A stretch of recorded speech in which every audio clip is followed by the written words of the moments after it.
T20 world champions team India విజయ పరంపర కొనసాగుతుంది. Sri Lanka పర్యటనలోనూ team శుభారంభం చేసింది. శనివారం 22వ తారీఖు జరిగిన తొలి టీ20లో శ్రీలంకను 43 పరుగుల తేడాతో చిత్తు చేసింది.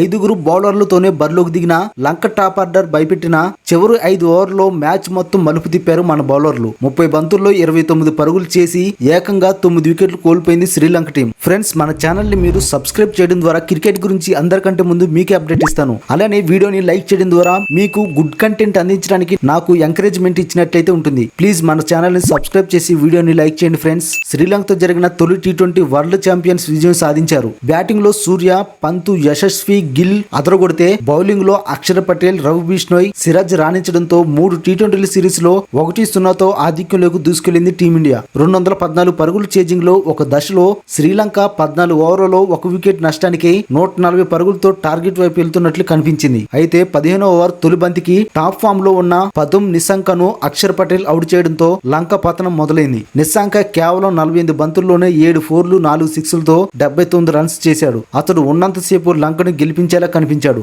అతనికి తోడు మరొక ఓపెనర్ కుశల్ మెండిస్ కూడా 27 బంతుల్లో 45 రన్స్ చేశాడు. అయితే నిశాంక అవుట్ అవగానే లంక పూర్తిగా గాడి తప్పింది. వాళ్ళ ఇన్నింగ్స్ చివరి 30 బంతుల్లో కేవలం 29 పరుగులే చేసి ఏకంగా 9 వికెట్లు కోల్పోవడం గమనార్హం. రియాన్ పరాగ్ 3 వికెట్లు, అక్షర్ పటేల్ 2 వికెట్లు, హర్షదీప్ సింగ్ 2 వికెట్లు, రవి బిష్ణోయ్, సిరాజ్ చెరో 1 వికెట్ తీశారు. 170 పరుగులకే శ్రీలంక కుప్పకూలిపోయింది. ఆ 170 దగ్గరే ఆ టీం చివరి 3 వికెట్లు కోల్పోవడం విశేషం. కెప్టెన్సీపై ప్రభావం తన బ్యాటింగ్ పై ఏ మాత్రం ఉండదని ముందే చెప్పాడు సూర్యకుమార్ యాదవ్. చెప్పినట్లే శ్రీలంకతో జరిగిన తొలి టీ20లోనే చెలరేగాడు. ఆ టీం బౌలర్లకు చుక్కలు చూపించాడు. కేవలం 26 బంతుల్లోనే 8 4లు 2 6లతో 58 పరుగులు చేసి మెరుపు ఇన్నింగ్స్ ఆడాడు. 74 పరుగుల దగ్గర యశస్వి అవుట్ అయినా ఆ తర్వాత క్రిజ్లోకి వచ్చిన సూర్య వచ్చి రాగానే బౌలర్లపై విరుచుకుపడ్డాడు. అప్పటికే యశస్వి, గిల్ బాదుడుతో డేలా పడిన లంక బౌలర్లు సూర్య దాటికి తట్టుకోలేకపోయారు. తనదైన స్టైల్లో గ్రౌండ్ నలుమూలలా ఫీల్డర్లను పరుగులు పెట్టించాడు. కేవలం 22 బంతుల్లోనే హాఫ్ సెంచరీ పూర్తి చేసుకున్నాడు. అందులో 7 4లు 2 6లున్నాయి. అంటే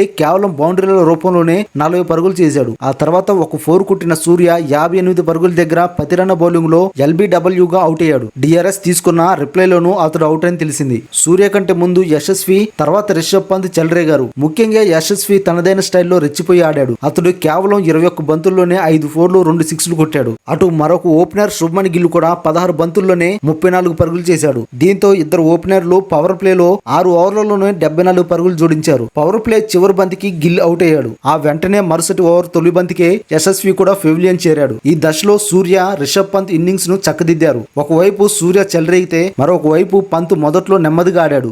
ఇద్దరు కలిసి 3వ వికెట్ కు 76 పరుగులు జోడించారు. సూర్య అవుట్ అయిన తర్వాత పంత్ తన బ్యాటుకు పని చెప్పాడు. అతడు 33 బంతుల్లోనే 49 పరుగులు చేసి అవుట్ అయ్యాడు. శ్రీలంక బౌలర్లో పతిరన 4 వికెట్లు తీసినా అతడు 4 ఓవర్లలోనే 40 పరుగులు ఇచ్చేశాడు. మరో బౌలర్ అసిత్ ఫెర్నాండో 4 ఓవర్లలోనే 47 పరుగులు, మధుశంక 3 ఓవర్లలోనే 45 పరుగులు ఇవ్వడం గమనార్హం.